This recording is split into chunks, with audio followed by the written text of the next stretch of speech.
આ બધા દોરા ધાગા બાંધવાથી તારું કયું કામ પાર પડ્યું છે એ તો મને બતાવીશ. કેમ ભૂલી ગયા? એક અઠવાડિયા પહેલા તમને સતત માથું દુખતું હતું ત્યારે મારા જ પાસેથી દોરો લઈ આવી હતી અને હારું નહોતું થઈ ગયું. ઈ દોરા બાંધવાથી સારું નહોતું થયું. ઈ દોરો બાંધ્યા પછી પાછો હું દવાખાને જઈને મેં દવા લીધી હતી એટલે મને સારું થઈ ગયું હતું. આવી મોટી દોરા ધાગા વાળી. હવે તમે શાંતિ રાખો ને. આ તમને જે માથું હારું થયું છે ને બરાબર એ આ મહારાજના દોરાના હિસાબે જ થયું છે. જો દોરો ન બાંધ્યો હોત ને તો હજી એ માથું દુખતું હોત. હે ભગવાન, હવે તું છે ને મારું માથું ખાવાનું બંધ કર. આ તારા મગજમાં જે અંધશ્રદ્ધાનું ભૂસું ભરાઈ ગયું છે ને એને હું કેવી રીતે હવે બહાર કાઢું? ભૂસું તો તમારા બધાના મગજમાં ઘરી ગયું છે. કોઈ વાતમાં સમજવા તૈયાર નથી ને.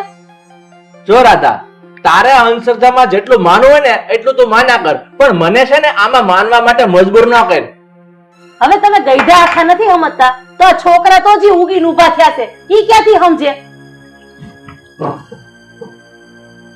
અને સાંભળો, આમ છે ને હાથ ઉપર હાથ ધરીને આવીને બેઠા રહ્યો, કારણ કે બાપને તો ધર્મ કર્મમાં માનવું નથી તો આ પરજાને મારે શું કેવું? અરે આ તો કઈ બાઈ મળી છે.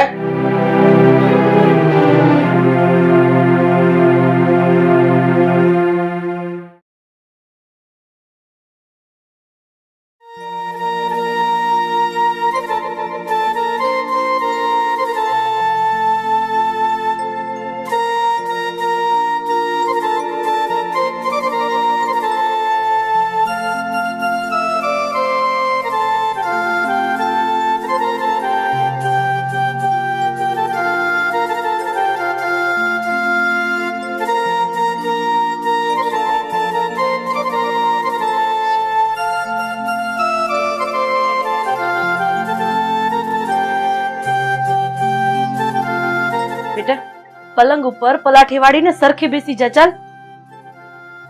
કેમ વળી પાછું શું થયું? શું નાટક ચાલુ કર્યા છે તમે? રામ રામ રામ રામ. બેટા હું ન બોલાય. હા ધાર્મિક વિધિને નાટક નો કહેવાય, પાપ લાગે. આને નાટક જ કહેવાય. તમે જ્યાં કરો છો ને એ બધું નાટક જ કરો છો. હવે મને એક કહેશો કે તમે કરવા શું માંગો છો?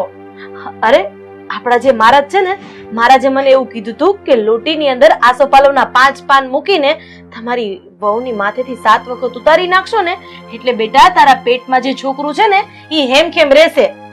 મમ્મી, હું દર ત્રીજા દિવસે હોસ્પિટલમાં બતાવવા જાઉં છું અને મારું બાળક છે ને એકદમ મસ્ત હેમખેમ જ છે, એટલે એની ચિંતા તમે ના કરો.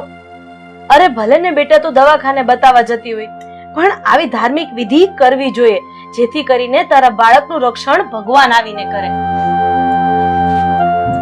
અરે પણ હું છે ને